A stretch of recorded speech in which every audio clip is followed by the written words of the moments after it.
Hi, everybody, and welcome to the 50th episode of the Lunch Bunch. I am so happy you're here, and I'm so happy the Lunch Bunch is here. It's been quite a voyage. I'm surprised we've hit 50. Of course, I was surprised I hit 50, but I'm way beyond that now, so the surprise is gone.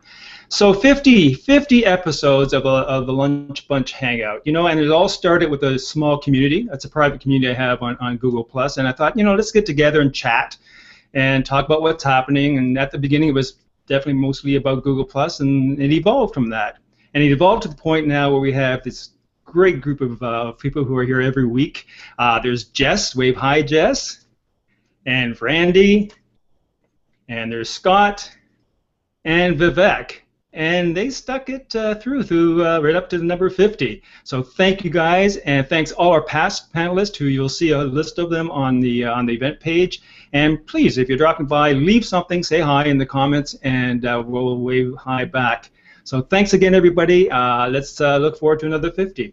And let's start the show. So usually what we do, our topic du jour is a main topic that we discuss.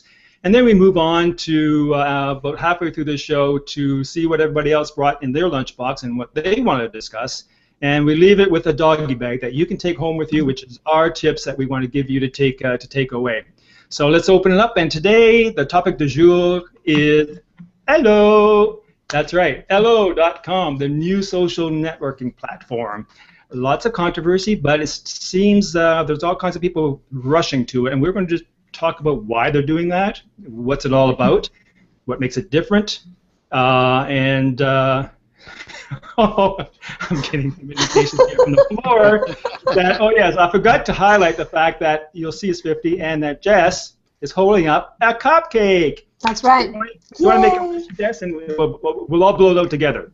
Everybody make a wish at the same time. Okay. 1, 2, 3. Yay! Now, panel, shall we get a Strike Against Ray's channel and sing Happy Birthday? Maybe not. I would, before we move into the main topic, Ray, of the platform you just mentioned, I would like to say something about you and what you built and the actual social environment that you developed. I mean, you, like you said, it was a community you developed on G+. That was where you kind of found a home.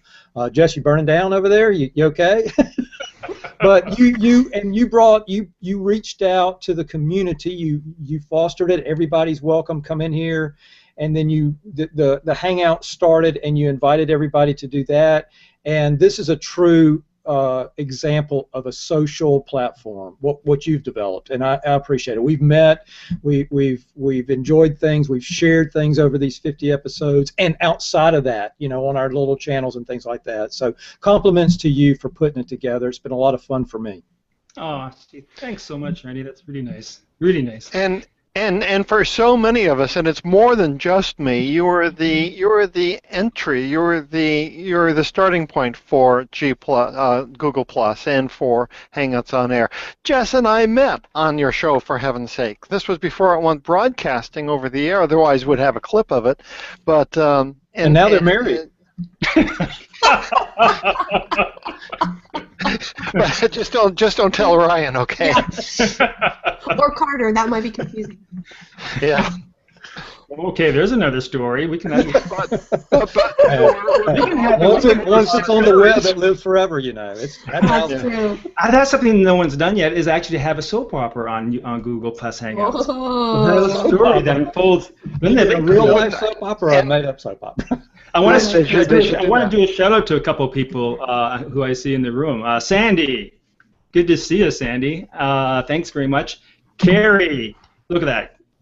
Carrie's here, and she's saying, you all look so terrific. Thanks for letting me visit like a voyeur. Hey, we welcome voyeurs here. Carrie! Oh, I'm glad you are here in the audience. Yay. By the way, Carrie, this is where I was first on a Hangout, so you're not far behind, my friend. And I met Ray through Carrie, everybody. So that's that goes back a ways. Right? Goes back a ways, yeah. It sure does. That's how long we've been. So there's Carrie, and we've got. I'm gonna bring this up, Vivek. I'm gonna box it here. Cheryl. Hi, Cheryl. Way to bring the cupcake. Now you get to eat it. Yeah, and she could have sent them to us. We had a whole week in between. She could have, I would have paid the freight. Doesn't matter. Do you let your little boys eat? Do you let your little boy eat cupcakes early in the morning like that before he goes to school? On his birthday, absolutely. I know it's. On my birthday, absolutely. Yes. Haven't you ever listened to Bill Cosby? Birthday cake has all of the food groups in it. I'm a big believer of that. So I want to say a quick hi. Oh, Micheline's here. Bonjour, Micheline. Ça va? Good to see you. I think I saw Phil, too. Yeah, I think so, too. Yeah. Hey, Phil. Good to see you, Phil. And I'll get back to that comment about LO in a minute. Anyway, so let's get on with the show. And JD's here. Hello, JD. Okay, so let's talk about hello. I can't have to say it. Oh, okay. I'm gonna blue box here. Okay. Emerging from beneath rocks. Oh, okay, that's correct. I have no idea what that means, JD. Okay. So hello. What do you think? Hello. And she says hello. Yes. Hello. Hello. I know. Okay. I'm not hearing anything. Let's talk about hello. Let's Randy, you start it because you have some really good points that you made about the platform. Well, for those that haven't come out from under the rock in the last 3 or 4 days, I mean, it's been everywhere. It's the new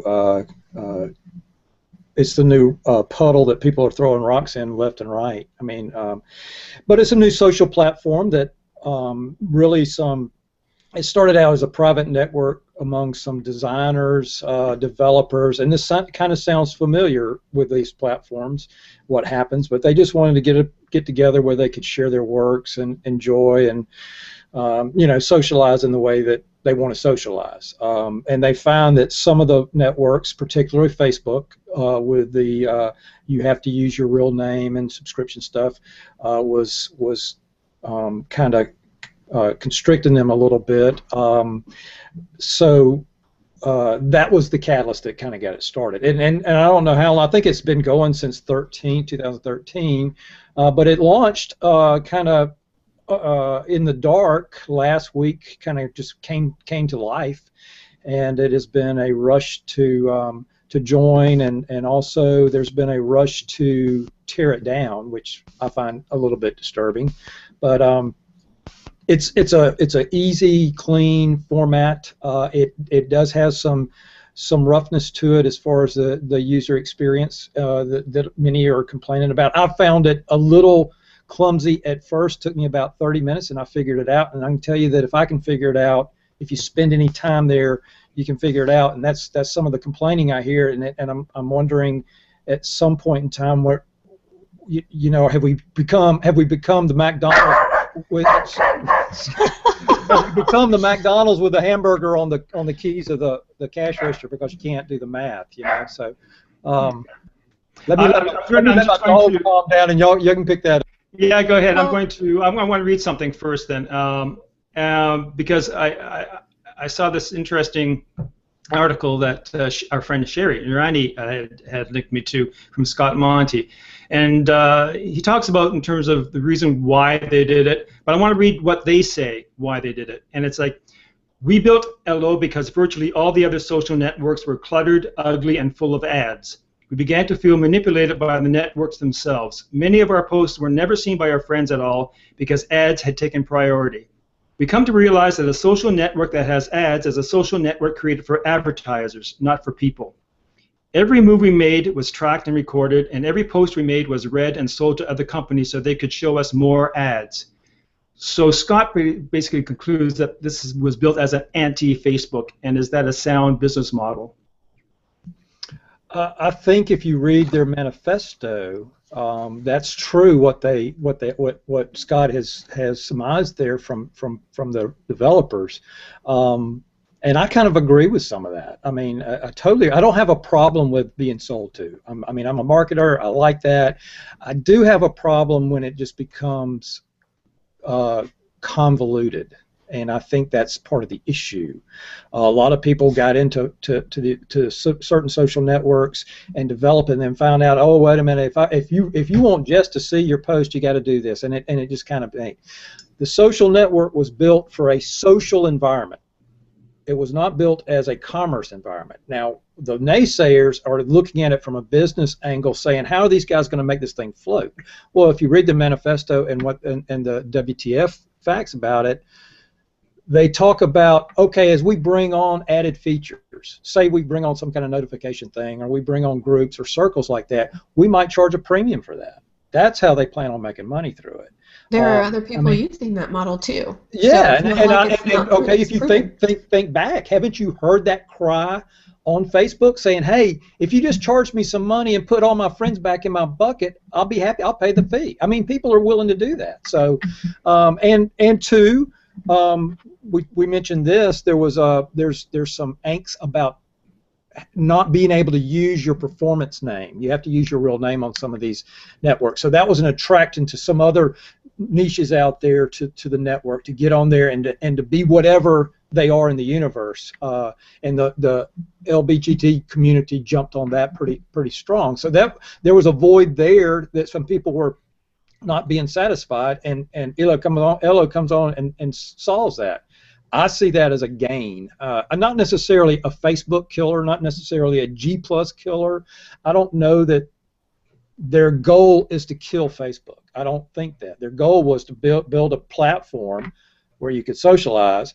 People market on that. Brands are open to start an account and have things on there. I mean, they're already there. They're there. I mean, but an artist who draws something, or he's a graphic and he's putting up displays, that's the idea. You see it, I see it, I can connect with them. I say, so you can develop a collaborative effort through your social community, much like this group has done here. So you see it as an alternative. I'm sorry, Justin, I'll give it to you right away. You see it as an alternative to, or they see it as an alternative to Facebook, to actually do the things that Facebook set out to do, and that is actually be social with your friends and family, whatever. So I'm wondering, though, I think one of the things that I'm not sure of, and I probably haven't dug into it deep enough, is the fact I understand that all the posts are public. Yes. And is it so public? Does that mean public to everybody who's following you, or yes, public that it can be found on the internet? People who are following you. Okay, so everybody that follows you, whether they're a friend or they're noise. Or they can click on your avatar and go over and read what you've wrote. Oh, okay. So that's an interesting point. There's no security. There's no privacy settings. So Jess, yes, sorry. Well, some of the things that are coming out of this for me is, it sounds like, how cool is it that there are still markets to be served in new and different ways. And that's one of the things I like about what LO seems to be doing. They're finding an underserved market and trying to reach those people. Now, big data is always going to be around. There's always going to be people that want to monetize, and at some point, I think our messages get dilute when we're the same place, the same message, the same images, and the same content across many platforms. And so if this gives us an out to be a little bit different, or maybe just be a little more relaxed, or whatever our purpose for being there is, I think that we can make stronger, clear connections and not worry too much about the fact that, oh, now there's another platform I have to be on to reach all these people. I think that less is more. And this is good. LO will be for some, Facebook is for some, Google Plus is for some, Twitter is for some, but not everybody. There's a comment here from Phil. I'll just bring that up. Okay. I'm not surprised, but I wish somebody would kill Facebook. Phil. And that's one of the things that I find surprising, and I've noticed a lot lately. I just went into my friends list on Facebook the other day, and damn, has a lot of people deactivated their account. I mean, really? It's noticed, yeah, and it's not necessarily because they're going over here to this other network. They're just getting out of the space, yeah. And I'm not talking about, look, the people that we talk to most, or the people that I see most, the people that I follow and read most, are all marketers, branders, PR people, and they're the ones that know everything about PR and what social platforms. If you don't walk this way, you're not doing it right? I mean, how many times can I read, here's the 3 steps of how to post a thing on G+? Those people, and they're the ones that catch up. But I'm talking about the average people. And I think if I'm not wrong, I read a story of one of the developers, or a take on LO was the smiley face is a black with a smile is the logo, which is a slap at the old yellow smiley face, which was developed by an ad agency, right? So that's where that came from. That's cool. And it's kind of anti all that formality type stuff. Just be who you are, and let people shine. And if you want to have a rocking day today, then rock on. Do whatever. And now the only thing that I've seen so far on things, and they said it in there. They didn't tolerate dummy accounts, parody accounts, but there's a bunch of them, so you better watch out before they take those down. There's several parody accounts on there that I've seen, but you can report if it's offensive or abusive. You can report them. Now I don't know how those that be will handle that, but if you see something on there, I haven't really seen anything in that I haven't seen anywhere else. Well, it's quite interesting to see all the people that you just referenced, all the social media and the marketers and all that are over there, and many of them are posting the same crap that they posted everywhere else. And I have to tell you, I was away for the weekend, and I was kind of unplugged, and I have to say, man, I am getting really battle fatigued. I'm so tired of reading exactly those kind of posts, Randy. And so that's one of the reasons actually I did take the time to explore it. I'm thinking maybe there is something different here. And I don't know who the market is. It's probably a younger market, because I'll tell you, those little icons are so small, I had to put my magnifying glasses on. I kept thinking I was replying to people when I was actually deleting their comment. Are you saying that the majority of audience on that platform right now are younger? No, I'm wondering if that's who they're marketing, who their audience will be. I think it's the creative bunch. It's anybody. It's certainly I've friended several on there, young and my age bracket. I mean, they're like you said, everybody's on there. There's those marketers that are on there spewing the woes. This platform's business model is never going to make it. Well, I think some of those same people said that same stuff about Twitter. I think some of those same people said that same stuff about Pinterest. Oh, and look at those a lot. They said the same thing, God knows, and they're still saying it about Google Plus. His JD has a okay, I split my Facebook's throat last Wednesday, so I guess that means that JD has cut the ties. Now it's Scar Facebook. Right. Okay. And I think this is total proof. This is proof in the pudding or the cupcake or whatever we've got in front of us, that there is a culture to each one of these things, and if we're there just to be there because we think we're going to get business, that is not the right reason to be there. And I love the fact that the person, and I'm still learning a lot about Elos, so I might get this wrong, and you guys might know more. I love the backgrounds of the people that are involved. I love the fact that they're willing to say, hey, this is what we didn't like, and we're building a solution around it. And I can tell you, man, it feels like a long time ago. When I was in the e-commerce realm, there were many, many people who did the same thing, and it turned out there were probably, I could count on two hands, the players that came out of that in the industry, in the niche that I was in.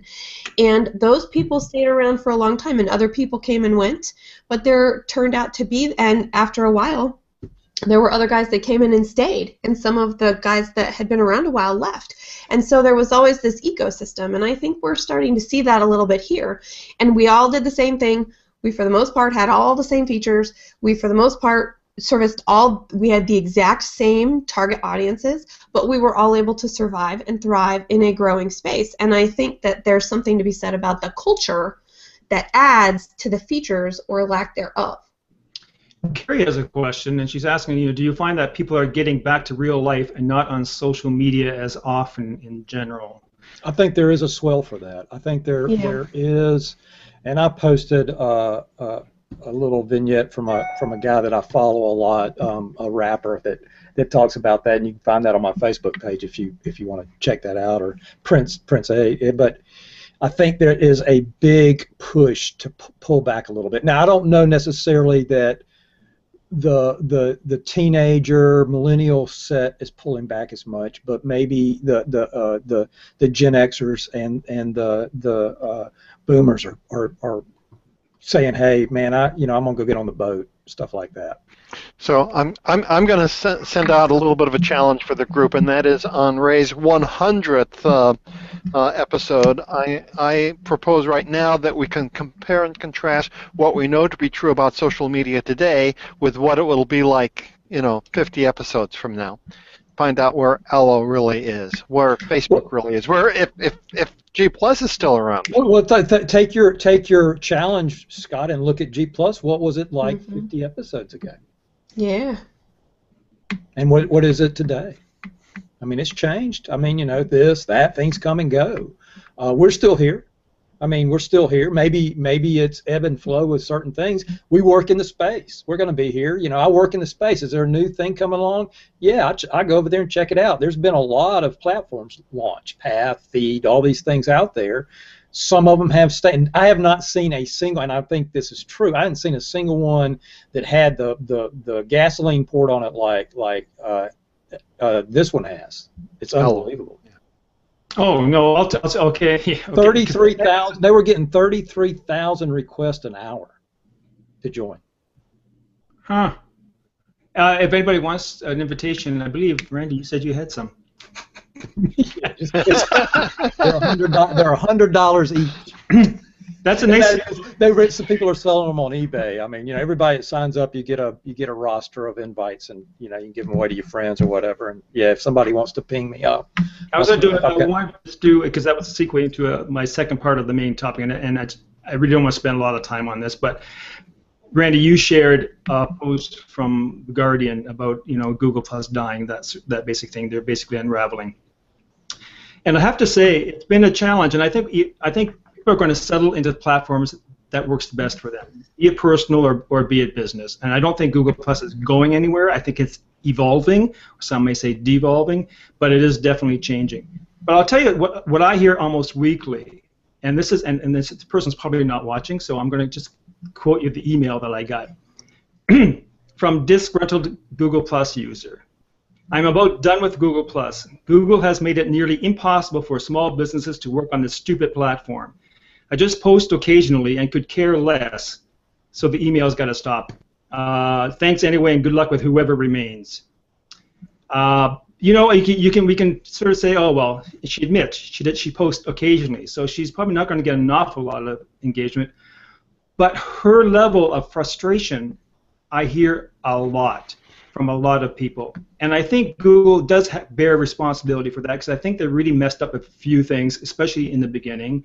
I think these multiple accounts that you have to open, so now people have 4, 5, 6 profiles, and you never know who you're trying to reach. The whole mess with how Google Places went to Google Local and then now Google My Business. I mean, there are issues, and why do you have to take a class to know how to use a social platform? Those are big issues for a lot of people. However, we all know, I know anyway, there's a lot of benefits to taking that time and mounting that learning curve. But it's true, and so maybe Ello will address that kind of person. Now, this person is a small business person, so I'm hoping that. I don't know if that's going to be good for them. I'm not sure if that's a business platform. I really do think it's social, but where there's people, and when they do social, you can count that advertisers are going to follow. So I would think that the founders, according to the mission statement, would probably not cultivate that kind of following, but who knows. So anyway, so there's a really good program right following this. If you go to the Digital Marketing Answering Show, Eric Enge and Mark Traphagen and Martin Shervington are doing a show about basically where Google is going. What's the road look like for them, given that fact that authorship is gone, that they're detying it from the Gmail. You don't have to log in. You don't have to open a G Plus account to get Gmail. Same thing with Hangouts. So what is this all saying? Where's it going? So anyway, I just suggest that you check that out. That's at 1 o'clock. So stay here until it's time. Okay. Okay. So you brought out some negatives of why people might be exiting this platform, and there's a lot of that's one of the problems that has become social media. It comes with the privacy issue has become very topical to people. You know, and Facebook announced Atlas on Monday, which carries your footprint outside of the nomenclature of Facebook now. So they're able to, I mean, they're able to track everything that you do and sell everything that you're interested in. Now, some people don't have a problem with that. I mean, I do. they don't really pay attention to it, or they don't understand it. We do. We talk about it. We read that type stuff. It's a short news blast on the evening news or on you know, during the midday when they're watching CNN or something like that, and it just kind of that's a tech thing. So they don't pay attention to it. So they get on here and they don't really realize that every time they swipe that credit card, they're collecting, you know, people are collecting data on them. We do, and what has happened with all these platforms is they're becoming so geared towards, you know, big data and getting down to minutia and things like that. And I think that's what's happened with a lot of the small businesses that you talk about, because it costs to play in that world. You have to get in there and spend. It's not, and I will say that right now I wouldn't, if I was a small business thinking I'm going to go market on LO, I wouldn't do it, because it's not going to, you know. I would agree with that.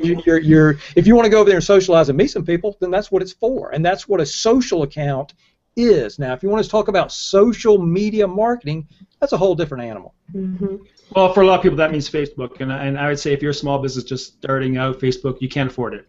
That's just, well, now, can we talk about that for a minute? Because I think the barrier to entry is a really important piece here.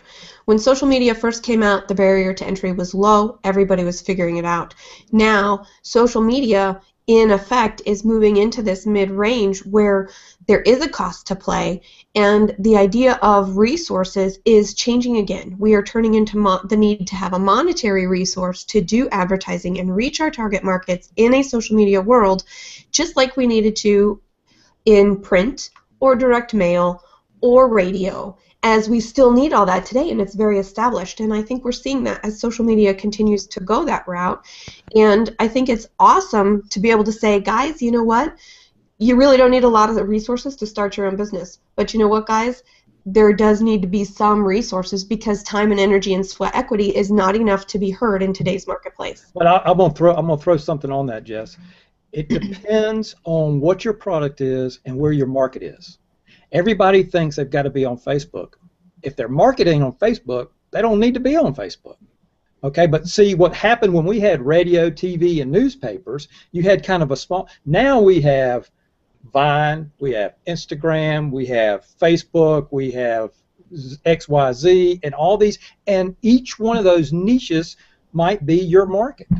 So you're going to spend appropriately where it should be. And I think that's what happened. That's what happened. I think that's what gave social media marketing a black eye with small businesses, because all these overnight marketers said, "Oh, I understand social media. I'm gonna become a consultant and sell people Facebook pages," and they never even went in. The business never even had a marketing strategy to begin with, and they started selling a bunch of mumbo jumbo, and people didn't see any results, and then all of a sudden, oh, now I've got to pay for it. You know, and it's so I just think it's changed. No, so true, and unfortunately, all these years later, 4 years later, whatever, it still happens. I see it all the time. We're approaching our last 5 minutes, and actually maybe less than 5 minutes. Usually we do the doggy bag. Did anybody bring a doggy bag? Is it what I would like to do? Who's got a doggy bag?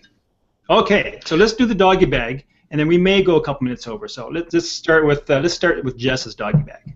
Okay, today I brought the book Brain Rules, and my Brain Rules is electronic, so I don't have it to show you. And it's brainrules.net is the website, and one of the things that it talks about, which is actually really appropriate for today, is how our brains are hardwired and why we do some of the things that we do and how we learn. John Medina is a fabulous dude, and he is worth checking out and reading his book, because everything that we're talking about here, especially when we get into the nuances of knowing what your resources are and really knowing who you're talking to, that we have the ability to learn about ourselves and how we're hardwired. And so John Medina, brainrules.net. And they'll be in the comments. Thanks. Randy. This is just a tidbit announcement about an upset in the universe.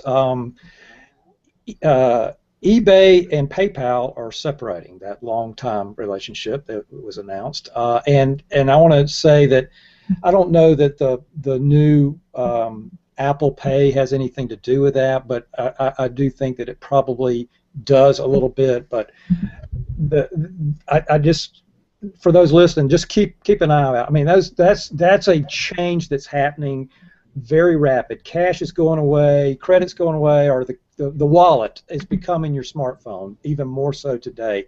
I mean, that's a long-standing relationship that's severed, and I think that because of these other upshoots, and you know, we've all had them. Google's had it, Google Wallet and stuff like that. But I think Apple can as we know, Apple can make the universe shake a little bit. Wow, that's excellent. Thank you very much, Randy. Scott, did you have something?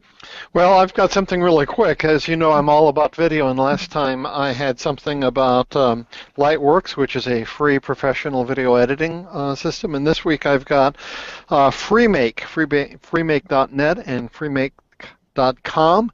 When you are dealing with video, sometimes you have to convert it from one from one format to another, and this is free software that will allow you to do that.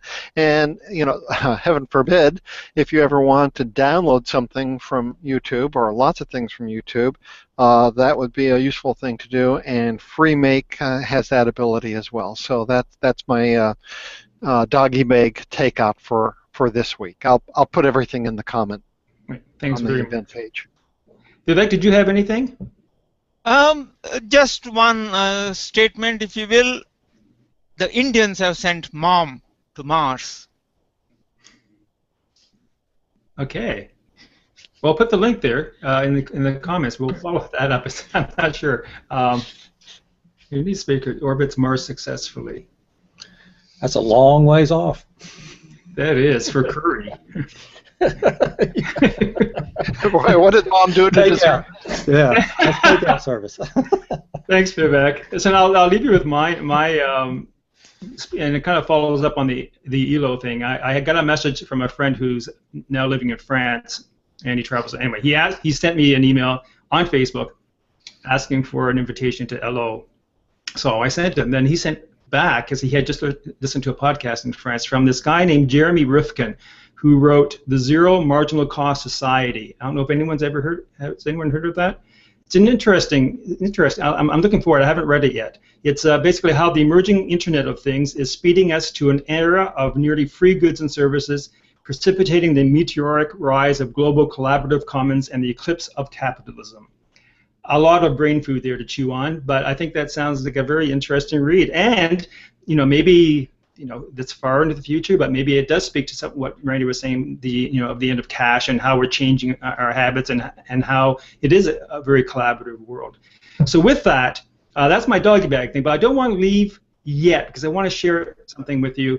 And I want to share, first of all, there's a couple of screen grabs here. First of all, our very first show with the gorgeous Randy from a year ago, episode number one. I can move over a little bit more here. So that was our first lunch show, and you'll see it was Bill Vick, who was there from the beginning. Brooke is there, Randy, myself, and Sherry, our dear friend Sherry, who can't come on Tuesdays because she's doing classes. And yes, that's me in front of. Okay, I'm breaking it out here, breaking the news. I used a yoga mat for about 6 months to get my orange brandy thing. Now how? Okay, you improvise, right? So that's very cool. And I'm going to show you something else. And this is Jess's first show. She's channeling Snow White, and it's the show that we had. Peg Fitzpatrick was also on the panel, and we had a great. I remember that show. That was really super. Mm-hmm. And here's Scott. Now, have you ever seen a picture of Scott looking so happy?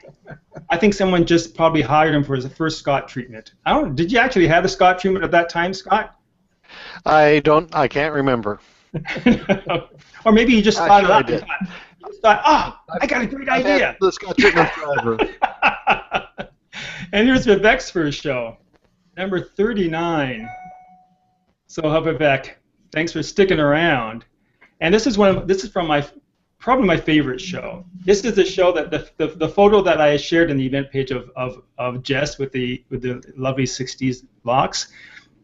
This is from the same show. It's from April 1st, and it was we did a bit of an April Fool's joke where midway in the show we had a word cue and everybody switched to black and white, and they did it impeccably. They should all be on stage. It was great. There was not I watched it. There wasn't a skip in the rhythm. It went like part sentence. From you start the sentence and all of a sudden you're in black and white, kind of like the reverse of the Wizard of Oz. You know, it was like super. It was a lot of fun. And then the chatter on the page afterwards. Oh yeah. Oh my God. Which was what we were hoping would happen.